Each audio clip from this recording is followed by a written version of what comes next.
Alors, je suis ravie donc d'être là et de vous faire découvrir cette église du Très-Saint-Rosaire qui, vous le savez peut-être, est l'œuvre du grand architecte lyonnais Pierre Baussan.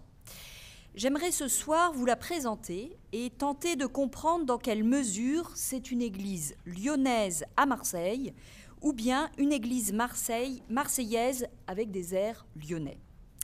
Pour ce faire, nous allons d'abord étudier le contexte historique et religieux de sa construction. Ensuite, nous aborderons la demande de ses commanditaires. Et enfin, nous nous attacherons à l'observer, à détailler son décor. Nous tenterons ainsi de comprendre son esthétique et son apport dans le paysage marseillais.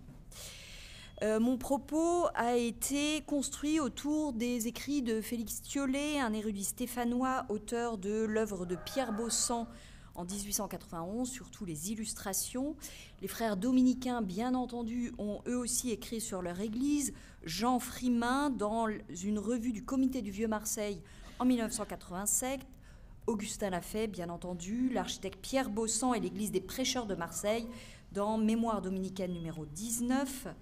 Je remercie Xavier David qui m'a communiqué l'étude de diagnostic préalable réalisée et communiquée par lui-même, par ses soins, et aussi par une historienne de l'art, Lucie Mottet, qui a fait toute la partie archivistique. Malheureusement, les travaux de réaménagement des années 50 sont en revanche très mal documentés. Et j'ai enfin donc consulté les archives des frères dominicains du couvent qui sont... dans lesquels il y a énormément de richesses, de lettres, de factures, je vous en parlerai un petit peu à la fin. Et puis enfin, un fonds d'archives aussi conservé aux archives municipales, essentiellement centré sur les rapports du couvent et de la caserne Montaut, un voisinage que les frères ont un petit peu oublié aujourd'hui. Alors le chanoine Toussaint Brionne, qui est vicaire de l'église Saint-Joseph, tout à côté, écrit dans sa monographie de la dite église, il fait une visite du quartier, et voilà ce qu'il écrit sur l'église des Dominicains. Nous voici devant la magnifique église des Pères Dominicains, une des plus belles du diocèse, œuvre de l'architecte de Fourvière, M. Baussan, véritable créateur d'un style d'architecture religieuse composé de ce qu'il a trouvé de meilleur dans les styles connus jusqu'à ce jour, puisqu'il admet par exemple les colonnes cannelées du classique et l'ogive du Moyen-Âge, mais où tout doit parler, prêcher, avoir une raison théologique ou historique. De quoi nous mettre en appétit pour rentrer dans le vif de notre sujet. L'implantation des frères pêcheurs ne date pas de la construction de cette église. Elle est bien plus ancienne et remonte même au tout début de l'ordre, puisque le premier couvent implanté à Marseille date de 1224, moins de 10 ans après la fondation de l'ordre, 3 ans après la mort de Saint Dominique. Un premier couvent est construit dans la zone délimitée par la Canebière, le cours Saint-Louis, la rue Saint-Féréol, et l'église est consacrée à Notre-Dame de Pitié. Il appartient à la province de Provence, qui est créée en 1274 et qui est constituée de 6 vicariats, dont la vicarie de Marseille, qui regroupait les couvents de Marseille, Tarascon, Arles, Nice, Grasse, Sisteron et Aix. C'est dire l'importance de la présence dominicaine dans le sud de la France. Le couvent de Marseille a une certaine aura puisqu'il décerne des diplômes universitaires en philosophie, théologie, droit canonique et écriture sainte. Ce couvent est rasé lors de l'invasion des soldats de Charles de Bourbon en 1524. Les prêcheurs rebâtissent un deuxième couvent intramuros en 1526. Vous retrouverez tous ces détails dans un article du père Bernard Montagne dans la revue Marseille 1976. Et cette église est consacrée en 1619 sous le titre de l'Annonciation. On perçoit l'attachement marial des prêcheurs qui rejoint celui de Marseille d'ailleurs, puisqu'à cette même époque, plusieurs édifices sont consacrés à la Mère de Dieu. Vous les connaissez, la cathédrale Notre-Dame de la Major, Notre-Dame des Accoules et sur la rive sud, l'église de Notre-Dame de la Garde. Marseille est donc cernée, ou plutôt protégée, par la Sainte Vierge, tel un rempart marial autour de la ville. Les dominicains s'illustrent pendant la Grande Peste. Le docteur Bertrand, témoin oculaire de l'événement, écrit « La plupart de nos communautés religieuses se sont infectées. La contagion se répand les uns aux autres. Elles sont devenues presque désertes. » Dans le cas des dominicains, il signale le dévouement des pères Savournin et Gaveau qui confessèrent les malades mais échappèrent de justesse à la peste. Vous retrouverez cette histoire absolument passionnante dans l'ouvrage de Régis Bertrand, Henri de Belzunce, évêque de la peste de Marseille. De 1791 à 1794, l'Église prend le vocable de Saint-Dominique. Elle est supprimée en 1794 et rendue au culte en 1802 sous le vocable de Saint-Cana. Cette église que vous connaissez et que vous avez probablement donc déjà vue. Le couvent, lui, est supprimé. Il faut attendre 70 années plus tard pour que les frères puissent se réinstaller. Voyons à présent ce qu'il en est du paysage religieux de la ville et de l'état des églises au lendemain de la Révolution. Dans Le Christ des Marseillais, Régis Bertrand écrit « Au lendemain de la Révolution, l'ampleur des démolitions architecturales laisse les villes appauvries en lieux de culte.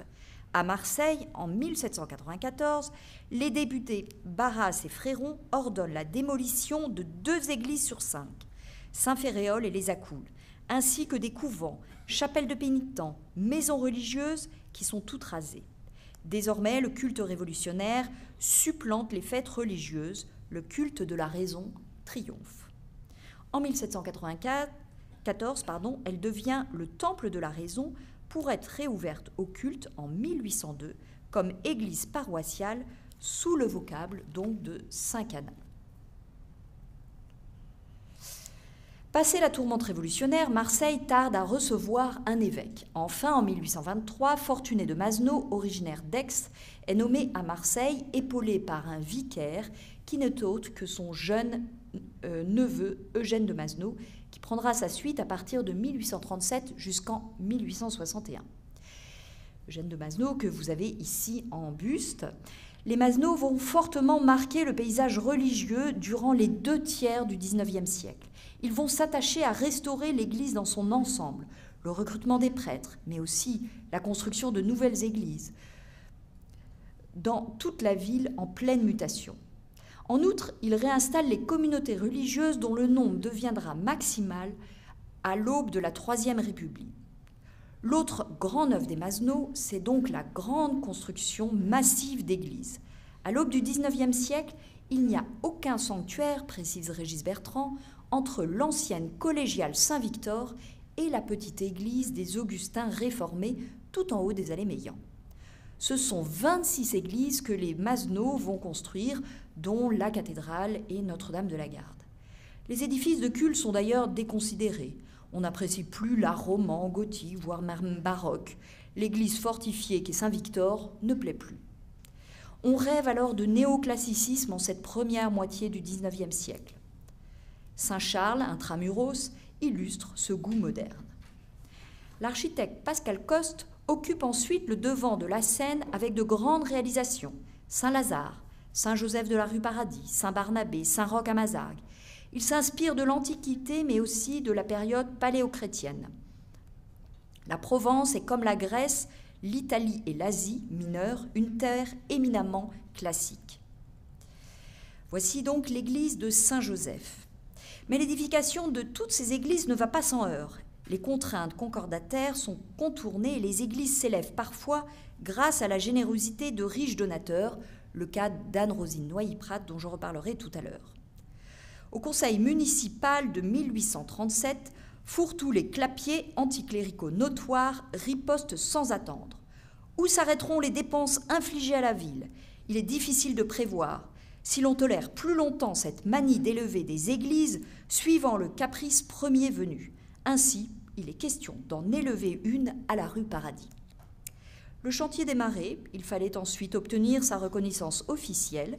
Ses desservants étaient alors rémunérés par le budget des cultes, ainsi que son rachat par la ville. Le curé fondateur et constructeur de son église est une figure caractéristique du XIXe siècle, écrit Régis Bertrand. Sous l'impulsion des Masneau, des églises sont construites peu à peu dans tous les quartiers. C'est donc dans ce contexte favorable de reconstruction de l'Église, à Marseille en tout cas, que les prêcheurs reviennent en 1862. Certes, Monseigneur de Masneau est décédé 1 an auparavant, en 1861. Il a été remplacé par Monseigneur Cruys, qui a consacré Notre-Dame de la Garde, puis Monseigneur Place en 1866.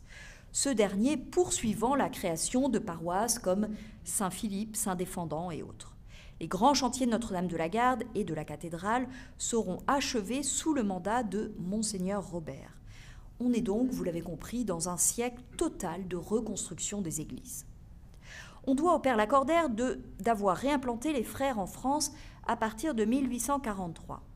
Sans rentrer dans les nombreux soubresauts, nous retiendrons simplement, pour Marseille, la date du 10 janvier 1848, à laquelle le père Lacordaire vint prêcher dans la toute nouvelle église de Saint-Joseph de la rue Paradis. Construite donc dans ce nouveau quartier à l'urbanisme grandissant, église à 2 pas d'ici, comme vous le savez. Les couvents renaissent dans la France entière. Le 4 juillet 1865, l'ordre institua la province de Toulouse, qui s'ajouta à celle de France, dont le père Lacordaire avait été le premier provincial, et la province de Toulon en plus. Le père Cormier devint alors le premier provincial de la province de Toulouse et établit sa résidence à Marseille, ce couvent ayant décidé son rattachement à la province de Toulouse et son détachement à celle de la France, ce qui fit quelques remous à l'époque. Dans la mémoire dominicaine, le père Lafay retranscrit cette installation des frères prêcheurs. Le 30 août 1862, le père Sudreau, provincial de France, signa un bail pour la location d'une maison de 4 étages sur rez-de-chaussée au numéro 90 de la rue Sylvabel. Les pères y demeurèrent jusqu'à leur déménagement pour la rue Montaut en 1864. Il y avait là, écrit-il, une grande maison solitaire. Elle devint le couvent. Auprès d'elle, un long bâtiment sans architecture, éclairé à l'intérieur par une série de fenêtres vulgaires, ancien magasin d'entrepôt de la pharmacie militaire. Ce devait être la chapelle. Avec cela, un grand jardin, ombragé de beaux arbres, arrosé par une source intermittente, espèce de fontaine mystique. En 1864, la communauté compte 7 prêtres et 2 frères, écrit le père Frémin, qui souhaitent s'installer durablement dans un couvent avec une église. L'accueil des Marseillais inquiétait les religieux. C'est une ville où le commerce est tout, écrit le père Cormier, mais il me semble qu'une certaine lueur se produit dans les esprits dont le sens commun n'est pas trop dépravé. De fait, sous la direction du père Masse, la communauté s'engagea dans de nombreux apostolats. Le couvent n'est pas en peine pour alimenter 10 religieux de cœur, et même souvent davantage, relève le provincial en 1867. La chapelle de fortune aménagée ne pouvait suffire aux besoins.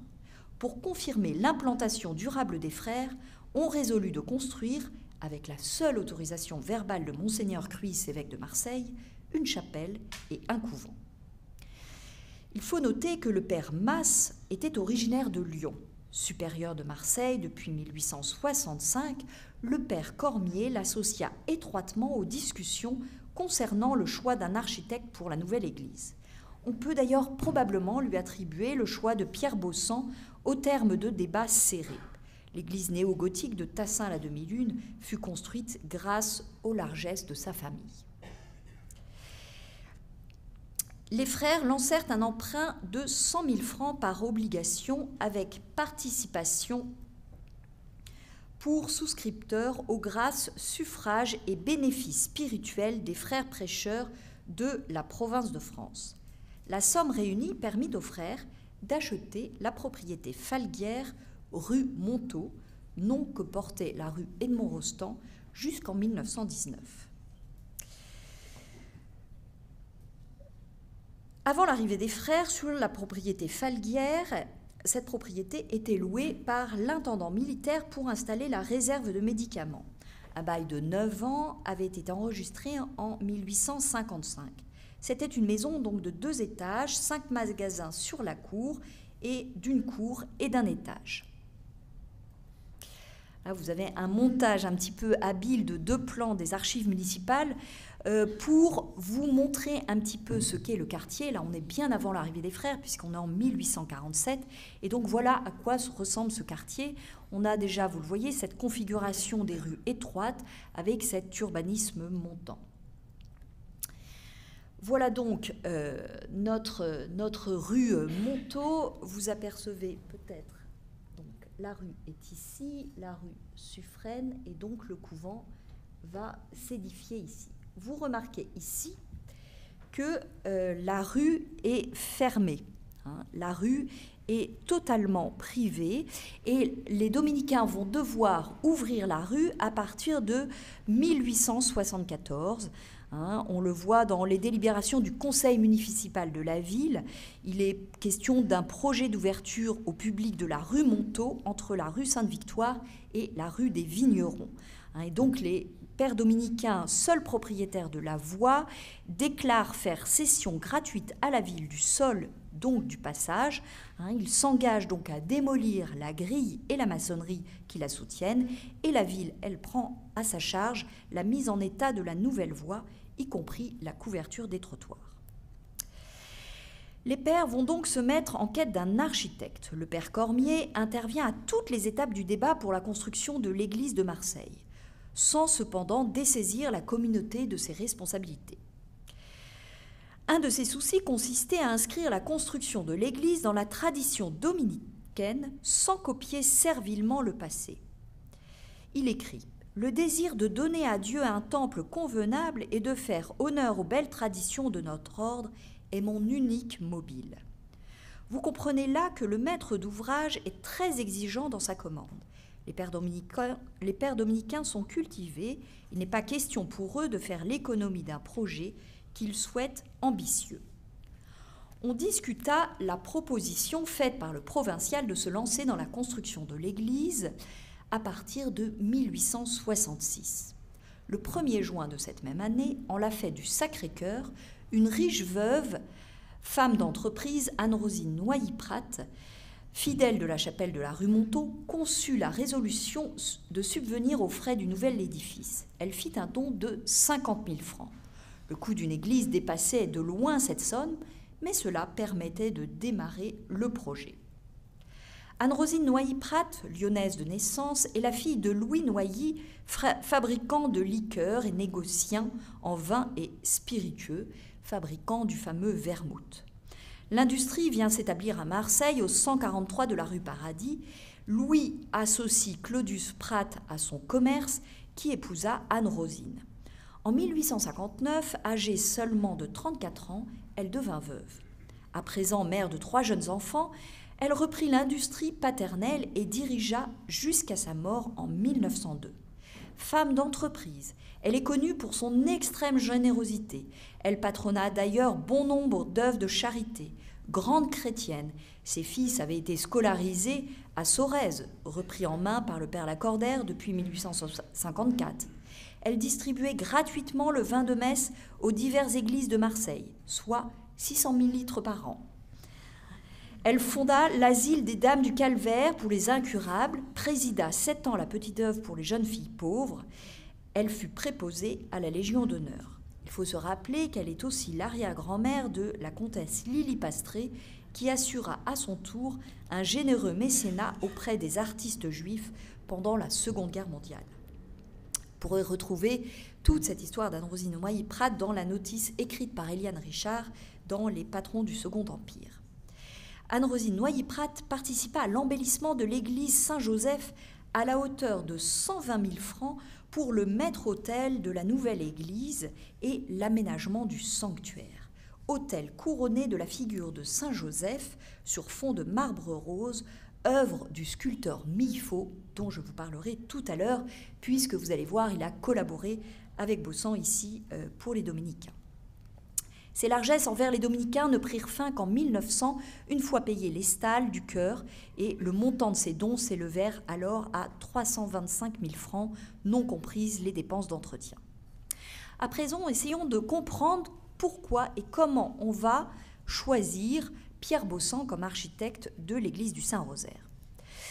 À cette époque-là, certains chantiers marseillais s'étaient poursuivis avec des projets tendant vers le néo-gothique, un style de référence dans le contexte de redécouverte d'un âge d'or, un Moyen-Âge souvent réinventé. À Marseille, c'est l'architecte Pierre-Marius Bérangier qui va défendre ce courant dans son projet de l'église Saint-Michel, celui non retenu de Notre-Dame de la Garde, et son projet de l'église Saint-Joseph du Caveau. Autre grand architecte adepte de ce courant, l'abbé Pougnier, qui reprend le projet de Raybaud pour le terminer en 1885, à savoir l'église Saint-Vincent-de-Paul les Réformés. L'abbé Pougnier était prêtre à Marseille et architecte de bâtiments religieux. Il avait construit l'église des Dominicains de Carpentras. On pensait alors naturellement lui demander un plan et charger un jeune ami des religieux, Grinda, de sa mise en œuvre. On sait très peu de choses sur Gonzague Grinda, sinon que le talent de cet architecte marseillais de 20 ans avait frappé le père Cormier, qui lui confia les travaux de restauration de la Sainte-Baume. Le jeune homme pensait rentrer dans l'ordre des prêcheurs. Grinda était maladroit et malheureux en affaires. Si on lui a reproché quelques défauts, écrivait le père Cormier, c'est d'être trop simple et d'avoir un peu trop d'indolence de l'artiste. Les projets de construction semblaient en bonne voie et se réaliser dès l'année suivante, 1866. Mais au grand regret du père Cormier, le père Jandal demanda aux religieux de suspendre leur décision. Une année s'écoula, hésitant entre l'un ou l'autre de ces candidats. On envisageait seulement d'épauler Grinda d'une commission d'architectes plus anciens qui recevraient les plans, puis les travaux par portions, afin qu'il y ait un fréquent contrôle. Et puis, contre toute attente, le Conseil conventuel, le 5 août 1867, proposa le nom de Pierre Baussan en souhaitant qu'il s'adjoignît Grinda pour l'exécution. À l'époque du projet marseillais, Pierre Baussan avait déjà travaillé pour les Dominicains. En 1861, il avait construit la chapelle d'Oulin pour les religieux du tiers-ordre enseignant. À Saint-Maximin, les Dominicains lui avaient confié le dessin de leur couvent. Pierre Baussan n'était pas un architecte de tout repos. Il avait eu des problèmes d'argent. Ses chantiers lui avaient valu des procès. Pour échapper à ses soucis et aussi pour rétablir sa santé fragile, il quittera discrètement Valence et il s'installera enfin à La Ciotat. Tout le monde est d'accord pour reconnaître que M. Baussan a un talent hors ligne, écrit le père Cormier. Seulement, certains trouvent qu'il le met au service d'une idée malheureuse, l'éclectisme, et que si, une fois on admet cette liberté de confondre tous les styles, ce sera la révolution. Les archives dominicaines conservent de très nombreuses lettres du père Cormier qui nous permettent de suivre tous ces aléas et aboutissent au choix raisonné de Baussan. Quoi qu'il en soit, écrit-il, M. Baussan est évidemment un homme de ressources. Le 24 novembre 1868, on pose la première pierre de l'église du Très-Saint-Rosaire. Les travaux sont interrompus pendant la guerre de 1870. Et enfin, 10 ans après, le 7 mars 1878, a lieu la bénédiction de l'église en la fête de Saint-Thomas. On s'arrête là, on n'a plus d'argent, on attend donc pour construire le couvent. Un petit peu classique, me direz-vous. Le 29 janvier 1879, on inaugure le maître-autel que vous apercevez sur ces photos. 1880, expulsion des religieux, la construction du couvent est en cours, mais ils ne sont pas expropriés. 1881, la partie des bâtiments d'habitation est achevée. 1888, Pierre Baussan décède. 1894, une chaire monumentale est construite d'après les dessins de Baussan. Vous la voyez sur la photo en bas à gauche. 1899, on construit et on aménage le chœur des religieux. 1903, expulsion des religieux et confiscation de leurs biens. 1906, il y a une vente aux enchères de l'église et du couvent. Et là, tenez-vous bien, l'église est acquise par messieurs Louis et Jean Noilly-Prat. Quant aux immeubles d'habitation, ils deviennent la propriété de Madame Double de Saint-Lambert, fille d'Anne-Rosine Noilly-Prat.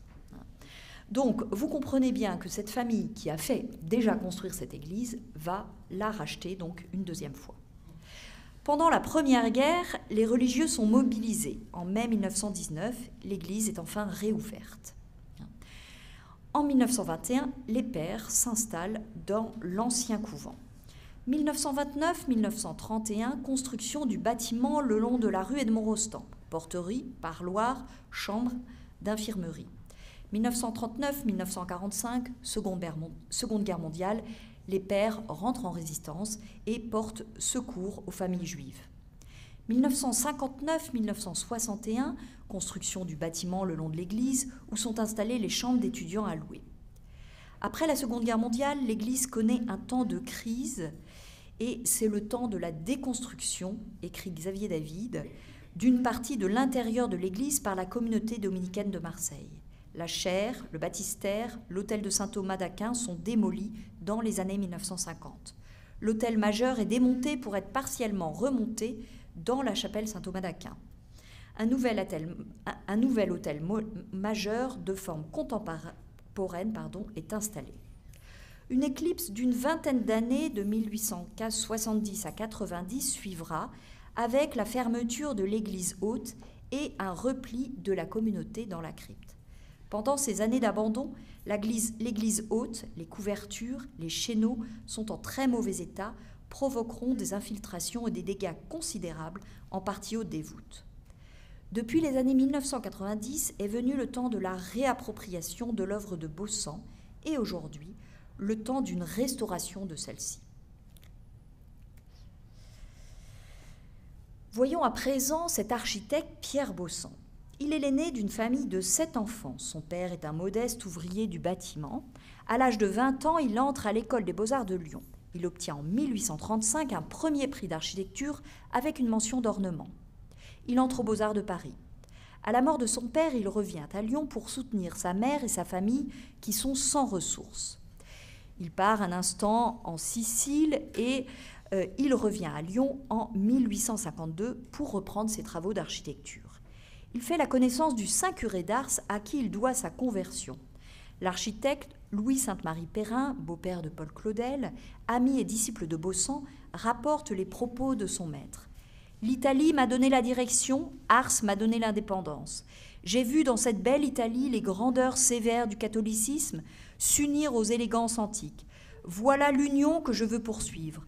Ars, en me donnant la foi, m'a donné la liberté. Je saurai bien briser les liens de la formule archéologique, je ne serai ni plagiaire ni novateur, je serai chrétien.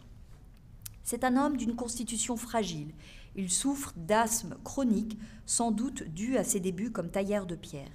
Il a donc pris l'habitude de venir dans le Midi, à Marseille tout d'abord, chez son oncle maternel Louis Clémençon, et il s'installera finalement à La Ciotat. Entre-temps, il fait la rencontre avec le jeune abbé Didelot, féru d'art et d'archéologie, qui va l'amener à s'intéresser à l'art religieux. Installés à Valence, leur contact fréquent autour des recherches artistiques et leur intérêt commun pour le renouvellement de l'art sacré va les amener à l'idée de fonder une école destinée à la formation de jeunes artistes, comme au temps du Moyen-Âge. L'école valentinoise d'art chrétien est ainsi créée en 1852. Baussan voulait que l'architecture fût le guide obligé de toutes les autres branches de l'art. La sculpture, la décoration peinte, les vitraux, les menuiseries, la ferronnerie, jusqu'à l'orfèvrerie et les étoffes, principes essentiels pour réaliser dans une œuvre l'unité et l'harmonie, condition de la beauté. Sainte-Marie Perrin achève la décoration de Fourvière. Il est historiographe de Pierre Baussan. Pierre Baussan, vous l'avez compris, mène une vie simple, quasi monastique. Sa santé le pousse donc à quitter Lyon pour les rivages plus secs de la Méditerranée et il s'installe définitivement à La Ciotat en 1871. C'est Johannis Rey qui va devenir l'artisan de Baussan et l'assister sur tous les chantiers. D'ailleurs, vous allez voir, Baussan prend l'habitude de ne plus se rendre sur ces chantiers. Il faut bien comprendre que c'est une personnalité hors du commun. Il est à part, il ne côtoie pas ses pairs, on pourrait dire presque qu'il travaille en chambre. L'abbé Didelot avait repéré les frères Rey, Jean Laurent, surnommé Johannis, né en 1850, doté d'un talent précoce pour le dessin, va suivre les cours d'architecture avec Baussan, tandis que son frère Camille va se lancer dans la sculpture. Et vous allez voir, ils vont être en étroite collaboration avec Baussan. Johannis Rey a maintenant 21 ans. Il est majeur, il peut donc signer les plans et diriger les chantiers. Il assure le suivi, les devis, les réclamations de factures impayées, etc. Et il va prendre donc petit à petit son envol et sera nommé finalement architecte en chef des monuments historiques dans la Drôme. La liste des travaux de Baussan est impressionnante. 21 églises paroissiales, dont celle d'Ars, 22 basiliques, Saint-François-Régis à la Louvesque, en Ardèche et Fourvière, 11 chapelles ou églises pour les communautés religieuses, dont celle des dominicains de Oulin et Marseille, 6 couvents ou monastères, et puis des immeubles, des restaurations, comme celle de l'église de la Ciotat, celle de Roquevert, des travaux d'orfèvrerie, et j'en passe. Les dominicains demandent à Pierre Baussan de concevoir une église dédiée à la Vierge en employant toute l'iconographie des mystères du rosaire. En extérieur, la volumétrie de l'église est très simple. Une nef, 2 collatéraux, largement ouverts sur celle-ci. Un chœur avec un chevet plat. Pas de transept, pas de tour-lanterne, pas de tour-clocher. L'absence de transept et de bas-côtés étroits est caractéristique de l'art roman méditerranéen. L'église comprend un plan basilical simple des églises dominicaines. Il faut remarquer la complexité du terrain naturel. Les rues Sainte-Victoire et Edmond-Rostand ne se coupent pas à angle droit. La façade de l'église, dans le sens de la rue Edmond-Rostand, n'est donc pas perpendiculaire à l'axe des nefs, elle-même perpendiculaire à la rue Sainte-Victoire. Au sol, le plan est trapézoïdal. L'architecte a donc composé habilement avec la complexité de ce terrain. L'église n'en ressort aucunement difforme. Il aurait pu placer l'église dans le sens de la rue, mais son terrain était moins long d'une part, et d'autre part, il ne pouvait pas abattre les bâtiments anciens de la rue Montaut qui servaient encore à abriter les frères avant la construction du nouveau couvent à partir de 1880. Et puis ce parti pris reprend aussi fidèlement l'orientation traditionnelle des églises construites vers l'est. La façade de l'église est très ornementée. Elle annonce immédiatement aux visiteurs le vocable de l'église, Notre-Dame du Rosaire. Baussan va donc devoir relever le défi d'illustrer les 5 tableaux des 3 mystères, soit 15 bas-reliefs à répartir sur sa façade. Il utilise le parti pris de la sculpture romane. Comme un livre ouvert, accroché au portail des églises, ces images de pierre ont vocation didactique. Dans un agencement savant, avec une lisibilité parfaite, il répartit les mystères joyeux et douloureux sur la partie située entre les contreforts du portail. Vous avez ici le détail donc des mystères joyeux et des mystères glorieux en partie basse. Au centre, donc, il met les mystères glorieux et en point d'orgue du mystère, il inscrit dans le tympan le couronnement de la Vierge. Ce bas-relief est une œuvre du sculpteur Millefaux.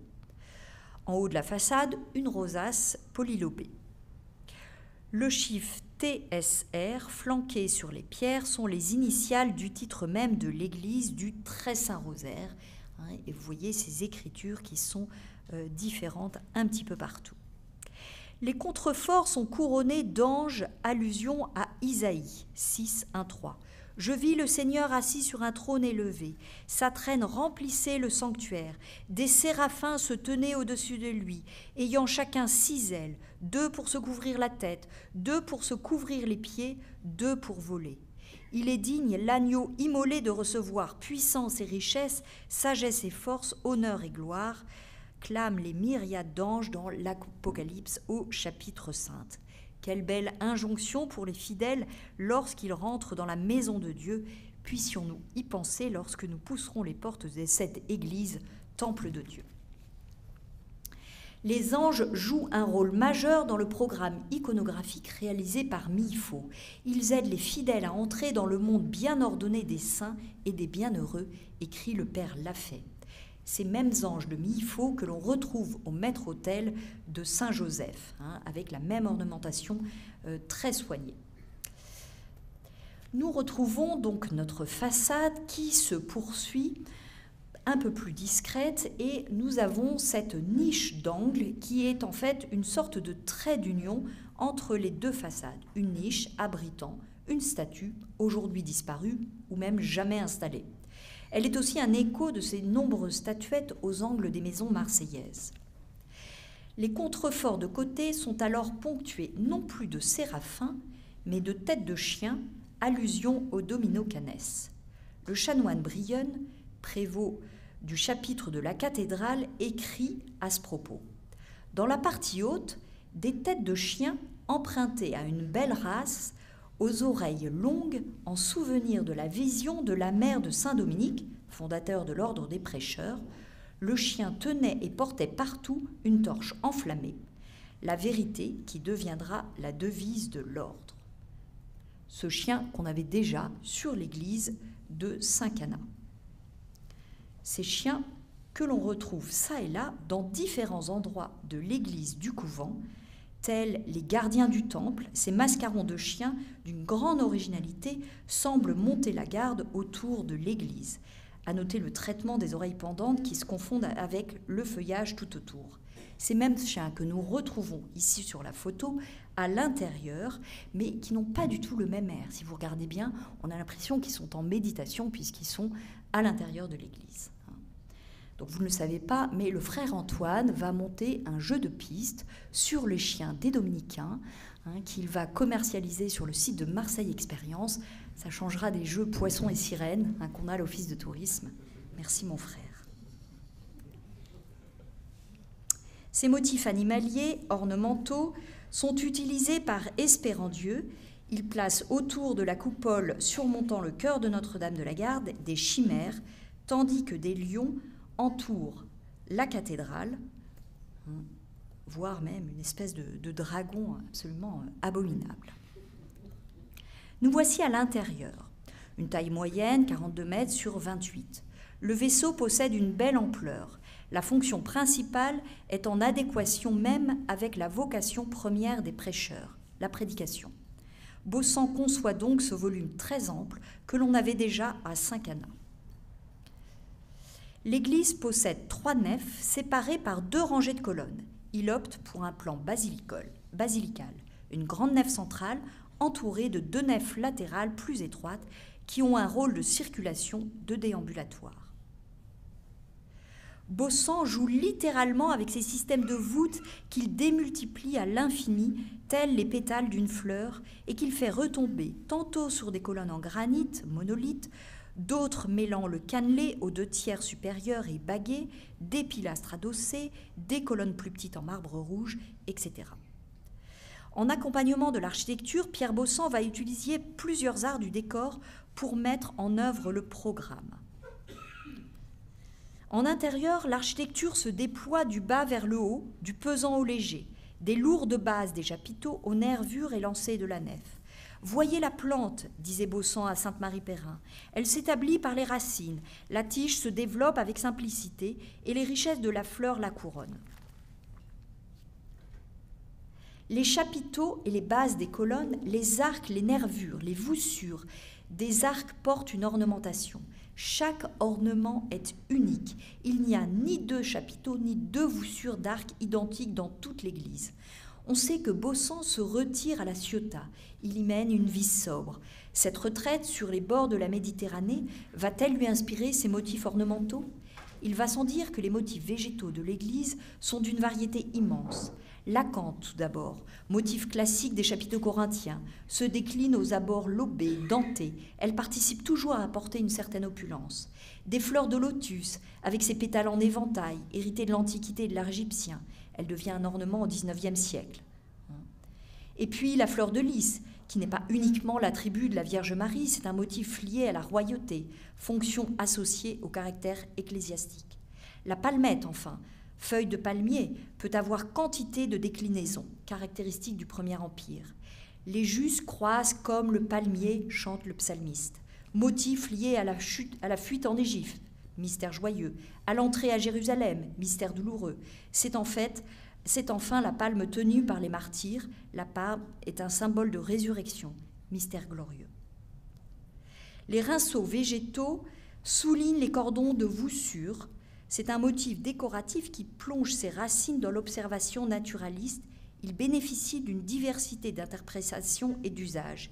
Il permet d'habiller les corniches ou, comme ici, j'étais trop vite, les cordons de voussure qui participent à renforcer les lignes architecturales du bâtiment.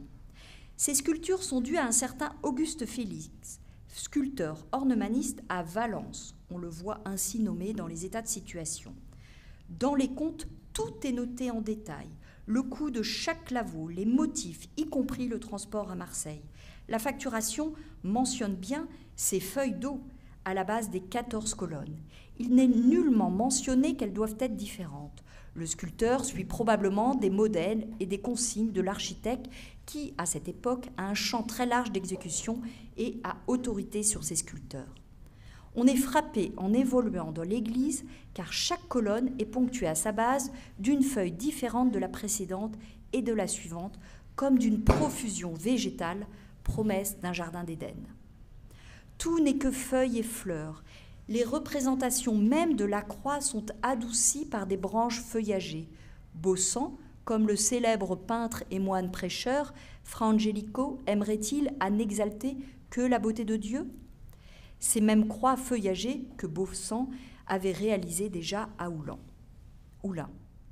Le point culminant du décor est bien entendu ce bas-relief du rosaire. Une Vierge à l'enfant assise sur un trône central donne à Saint Dominique le rosaire, tandis que l'enfant Jésus passe au doigt de Sainte Catherine un anneau, signe de ses fiançailles mystiques. En guise de procession, de chaque côté se déploient des anges. À gauche, 3 anges qui préfigurent les 3 mystères, portant chacun un bouquet de 5 roses. Le premier porte une couronne de fleurs pour les mystères joyeux. Le second, une couronne d'épines pour les mystères douloureux. Le troisième, un diadème des mystères glorieux. De l'autre côté leur font face 3 archanges. Saint Gabriel, bien entendu, l'archange de l'Annonciation, Saint Raphaël, avec son bâton, puisqu'il suit Tobie pendant son grand voyage, et la cécité de Tobie renvoie à la douleur de la passion, donc des mystères douloureux. Et enfin, Saint Michel, appuyé sur son glaive, revêtu de son armure, qui brandit des palmes en signe de sa victoire sur le mal, mystère glorieux. Chacun a une attitude différente. Tous ces anges sont l'œuvre de Pierre-Émile Millefaux, qui rentre à l'âge de 15 ans comme élève architecte chez Pierre Bossant. Mais très vite, il décide de quitter l'architecture et va s'adonner à la sculpture. Il arrive à l'école des Beaux-Arts et en sort lauréat en 1872. Il suivra ensuite son maître Bossant et ce dernier le choisira comme sculpteur de Fourvière. Il réalisera la sculpture du grand Saint-Michel terrassant le dragon sur le dôme de Fourvière. Le chœur. Le chœur se trouvait au fond de l'église, derrière le chœur actuel, dans un espace étroit correspondant à la largeur de la nef. Les 3 arcades, correspondent aux 3 mystères, étaient alors murées. Par devant le chœur étaient délimitées des grilles. Le maître-autel était installé contre ces 3 arcades.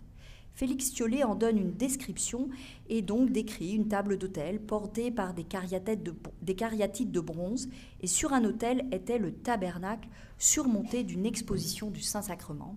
Malheureusement, cet autel a été entièrement démoli. Cette disposition va changer en 1897. Le chœur va être rapproché et les stalles placées telles qu'elles le sont aujourd'hui.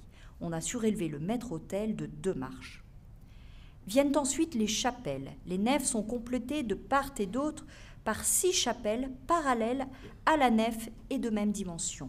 On retrouve ici une configuration similaire à Notre-Dame de la Garde. 6 chapelles dominées par un autel tourné dans le même sens que le maître-autel. Il est à noter que l'architecte Jules Richaud publie en 1866 dans la Revue de l'architecture une étude sur Notre-Dame de la Garde et relève les points intéressants du bâtiment. Pierre Bossant l'aurait-elle lu ? Il note la configuration des chapelles et relève les critiques qui disent la gêne occasionnée par le manque d'ouverture d'une chapelle sur l'autre. Il fait remarquer que la solution est au contraire judicieuse.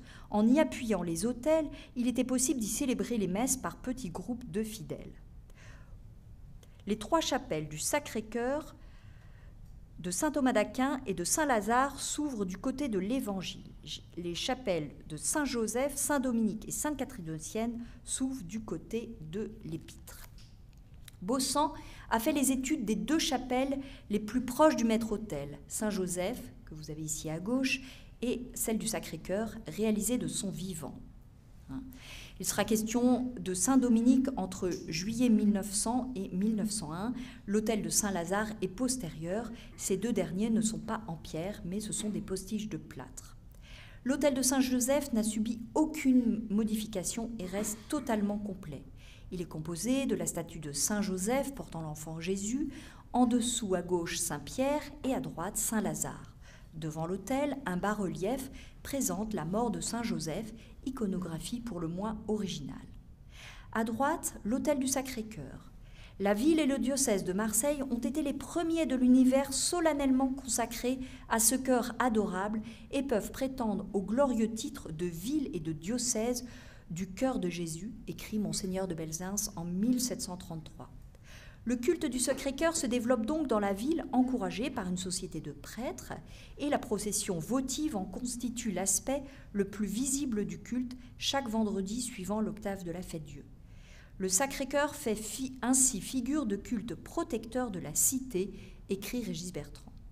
Les dominicains, en dédiant un autel à cette grande dévotion, s'inscrivent pleinement dans la spiritualité marseillaise. La statue d'origine a disparu, ceci explique que celle-ci, mise en place actuellement, soit sous-dimensionnée par rapport à la niche. Le père Lafay fait remarquer l'absence d'un autel ou au moins d'une statue dédiée à Marie-Madeleine. Dans la pensée du père Cormier, Marseille complétait Saint-Maximin et la Sainte-Baume. Le couvent est d'ailleurs placé sous le patronage de Saint-Lazare, donc pour vénérer ces saints de Provence, Marie-Madeleine manque un petit peu à l'appel. Vous allez voir, elle n'est pas complètement oubliée. La peinture des voûtes. Les peintres sont un certain Rasuré, décorateur, et Révérend, peintre à Lyon. Si l'on regarde bien, et la restauration le restituera encore mieux, toutes les parois murales et les plafonds sont revêtus de peinture. Une touche de couleur très discrète et tout en nuances qui participe elle aussi à la théologie mariale. Les voûtes sont couvertes en croisées d'ogives. Les cordons de voussure sont élégamment soulignés par un semis de fleurs, dont les couleurs diffèrent dans chacune des 3 travées, écho aux 3 mystères. Le blanc pour les mystères joyeux, le rouge pour les douloureux et le jaune or pour les mystères glorieux. Vous avez ici un détail de la jonction des fleurs blanches et des fleurs rouges. Ce décor est couronné au sommet d'un fleuron aux clés de voûte. Un système décoratif que l'on retrouvera largement amplifié à Notre-Dame de la Garde dans la mosaïque de la Grande Nef. Après la mort d'Espérandieu, c'est Henri Révoil qui décide du choix des mosaïques qu'il posera entre 1883 et 1899, bien après la fin du chantier de l'église du Très-Saint-Rosaire.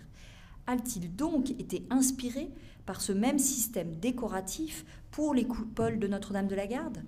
Dans un décor certes magnifié par les smaltes des mosaïques et composé d'un semis de fleurs ornant les coupoles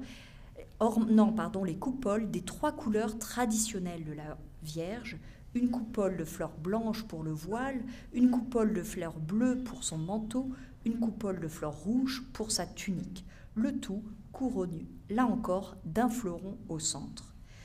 Faible écho ou simple hasard, la question demeure. Dans chacune des 6 chapelles, un décor peint tout en camailleux comporte une frise composée de l'attribut du saint auquel est dédié l'autel. Le flambeau, la barque de Saint-Lazare, le lys de Saint-Joseph, la marguerite de Sœur Marguerite, Marie à la coque pour le Sacré-Cœur.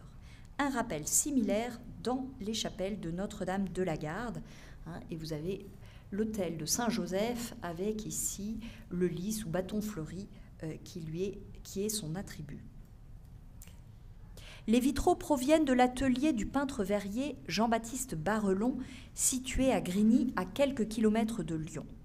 Issu d'une famille de serruriers, il sort des Beaux-Arts de Lyon avec les honneurs d'une médaille. Après un séjour à Paris, il reçoit en 1845 une formation chez un peintre verrier et monte ensuite sa propre entreprise à Grigny, à une dizaine de kilomètres de Lyon.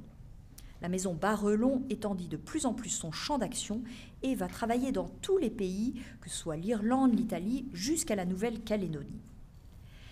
Les vitraux offrent un dernier étage de décoration, écrit le père Lafay. Ils représentent les grandes figures de sainteté de l'ordre des pêcheurs. Les 3 travées sont percées de 6 grandes fenêtres en forme de galerie à 4 compartiments chacune, soit 24 en tout. Le programme en est très précis, l'unité de composition absolue. Le peintre verrier a seulement mis en œuvre ce que lui demandaient les dominicains. C'est une véritable catéchèse dominicaine qui se présente 2 à 2 les grands saints de l'ordre, soit en accolade, comme vous avez ici Saint-Dominique et Saint-François, soit en contemplation, comme le bienheureux Réginald, soit en simple discussion, héritage des saintes conversations de l'art de la Renaissance. La grande oubliée des chapelles est mise en valeur en apparaissant seule dans une baie. Vous avez reconnu Sainte Marie-Madeleine en contemplation devant le Christ ressuscité. C'est l'entreprise Bard, une entreprise marseillaise, qui est en charge du gros œuvre. À ce propos, j'ai retrouvé dans les archives du couvent une lettre anonyme que vous avez ici. Lettre anonyme qui est écrite de la part d'un homme qui dit qu'il n'est ni maçon ni entrepreneur, mais que sa conscience oblige à mettre en garde les frères dominicains par rapport à l'entreprise Bard. Il leur conseille de bien prendre leurs informations et de ne pas se fier juste à ses pieuses intentions, mais vraiment, voilà, en gros, il déconseille de prendre cette entreprise. Dans les archives dominicaines, on trouve quantité de factures, des factures adressées aux artisans et aux artistes du décor qui viennent de l'atelier d'art sacré de Valence, de Lyon. Vous avez ici une facture adressée à Camille Ray, donc le frère de Johannis Ray, qui était lui architecte. Mais cependant, on trouve quantité de factures avec des en-têtes d'entreprises marseillaises. L'entreprise Ferrat, par exemple, pour les travaux du chœur, et surtout l'entreprise Bambert, qui a réalisé notamment l'installation du parquet dans la sacristie. Cette entreprise était installée 93-99 boulevard Baille. J'ai eu l'idée de m'y rendre, et là, je me suis retrouvée devant ce magnifique immeuble. L'entreprise, vous l'avez compris, a dans le vrai sens du terme soigné sa vitrine. Impossible de passer sans voir cette façade somptueuse sur laquelle vous obtiendrez tous les renseignements voulus. Vous avez même le chiffre Bamberg en majesté au milieu. Voilà, une facture de marbrerie, une facture des ateliers religieux rue Sainte-Philomène pour la création du bénitier, cette facture de l'entreprise Ayas, menuisier, rue Fortuné, rue Fiole, qui va poser une porte en noyer pour le chœur, etc. Voilà, une facture aussi de l'entreprise du décorateur Lantôme, installée rue Marengo, une entreprise marseillaise qui existe toujours et qui fait toujours des réfections de peinture pour les entreprises marseillaises. On a aussi toute une série de lettres très amusantes, des personnes qui cherchent à se placer ou à placer tel ou tel. Lettre du curé de Saint-Barthélemy au supérieur, lui conseillant de faire appel à l'atelier des pierres froides de Cassis, Jean-Baptiste Blanc. C'est un excellent chrétien, écrit-il, très concurrent dans les affaires. Il m'a fait tous les travaux de mon presbytère, j'en étais très content. Voilà. Tout ça est conservé dans les archives dominicaines. Une fois que vous plongez, vous ne voyez pas la journée passer, je peux vous l'assurer. Voilà. Pareil, effectivement, dans les archives, dans un fonds d'archives conservé aux archives municipales, il y a ces délibérations du conseil municipal de juillet 1876 dans lequel, figurez-vous, le préfet demande à l'administration municipale de pouvoir transformer l'ancienne halle Montaut, qui jouxtait le couvent des Dominicains, en poste de caserne. Le général commandant du 15e corps d'armée insiste sur la nécessité d'avoir un appui militaire dans ce quartier de la préfecture, ainsi qu'un lieu d'habitation pour le personnel employé dans les divers bureaux militaires. On comprend que le maire se félicite de ce projet qui va permettre d'évacuer les locaux de la préfecture occupés par la troupe. Donc, l'État, bien sûr, il est stipulé, ne peut pas participer en rien aux frais occasionnés par l'appropriation de la halle Montaut. La ville, donc, s'engage à essuyer les frais de l'installation de cette caserne qui doit contenir 200 hommes. La halle est située à l'angle de la rue Montaut et de la rue Saint-Suffray. Un bail est signé par le lieutenant-colonel chef du génie, M. Chrétien. Il était donc préposé au voisinage des pères dominicains. Suivent ensuite plusieurs missives pour demander l'autorisation de construire une écurie contre le mur du couvent, etc., etc. Voilà, on voit cette caserne Montaut sur les plans de Marseille jusqu'au moins en 1855. Elle sera finalement démolie. Alors que conclure de cette analyse? Régis Bertrand écrit « Le XIXe siècle est pour le catholicisme marseillais le siècle des saints.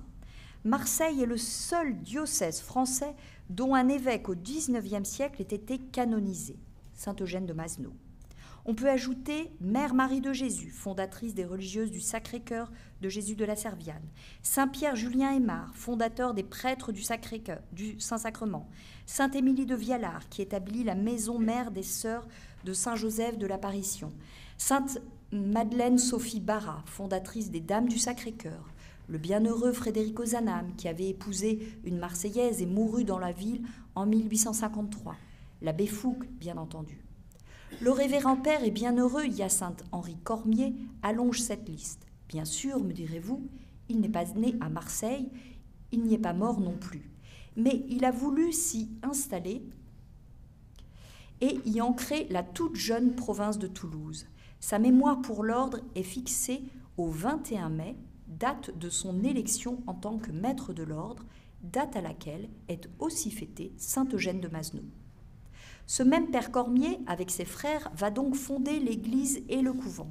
Il s'inscrit donc dans la lignée de ces prêtres bâtisseurs, comme tant d'autres à Marseille.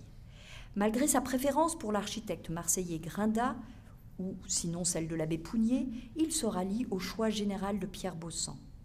Les dominicains ont fait le choix audacieux d'une architecture tout à la fois symbolique et contemporaine, écrit le père Lafay. De son côté, il semble que Baussan ait voulu innover et rejeter délibérément le style néogothique. L'harmonie de l'église Notre-Dame du Rosaire tient aussi à l'unité des tons des pierres utilisées. Je n'ai pas abordé toutes les pierres qui sont utilisées dans cette église. Comme plus tard à Fourvière, le vocable marial oriente le choix des pierres vers des marbres appelés bleus, en réalité plus bleu-gris que bleu, par l'apport des pierres de Chaumérac, qui est cette pierre des colonnes de l'église. Cette grande variété des pierres n'est-elle pas aussi une spécialité de Marseille, que l'on voit notamment à Notre-Dame-de-la-Garde? La construction de l'église des Dominicains, l'exemple de Notre-Dame-de-la-Garde et de la Major de Marseille ont certainement nourri l'expérience de Baussan et préparé Fourvière, écrit Élisabeth Ardouin-Fugier dans Voir et revoir Fourvière. Baussan relève le défi d'édifier une église en l'insérant habilement dans un terrain étroit, entouré d'habitations, composant avec l'oblique des rues, un problème similaire à l'édification des églises Saint-Charles, Saint-Joseph et ensuite Saint-Philippe. Certes, sa façade manque un peu de recul, mais en poussant les portes, les visiteurs est saisi par les volumes amples, la richesse du décor sculpté et la délicatesse des peintures. Régis Bertrand constate que la basilique du Sacré-Cœur a une parenté évidente avec l'église du Très-Saint-Rosaire. Théophile Marie-Jean Dupoux en dessine les plans. Même utilisation des nefs latérales et des bas-côtés, même système des chapelles, même parti pris des matériaux granitiques colorés, des colonnes colossales baguées. Si les chapiteaux avaient été terminés, la comparaison aurait pu aussi se poursuivre. Commencée en 1920, elle ne sera terminée et consacrée qu'en 1947. La porte est de dominicain, encadrée de colonnes avec un tympan inscrit dans un pignon, se retrouve aux portes latérales de Saint-Martin d'Arinque et Notre-Dame du Rouet, ainsi qu'aux portes latérales du Sacré-Cœur. Il reprend la métaphore classique comparant l'ordre des prêcheurs avec une cathédrale. Le père Perrin, dans son esprit, a cette image qui aurait pu s'appliquer à l'église de Marseille. Notre père Saint-Dominique a voulu faire son œuvre en grand. Cette œuvre, ce n'est ni une maison vulgaire, ni une élégante villa, ni même une pieuse chapelle, c'est une cathédrale. Là-dedans, on se sent grandi, élevé vers Dieu, on prie volontiers, on espère le ciel, on en jouit déjà. Aimons notre édifice, protégeons-le contre les dégradations, baisons la moindre de ses pierres et bénissons Dieu de nous en avoir constitué les gardiens et les prêtres, écrit le père Cormier. Nous pouvons alors nous réjouir de ces travaux à venir, souhaitant que cette église qui fut construite par la générosité de tant de bienfaiteurs marseillais soit aujourd'hui conservée et restaurée avec la même générosité. Je vous remercie.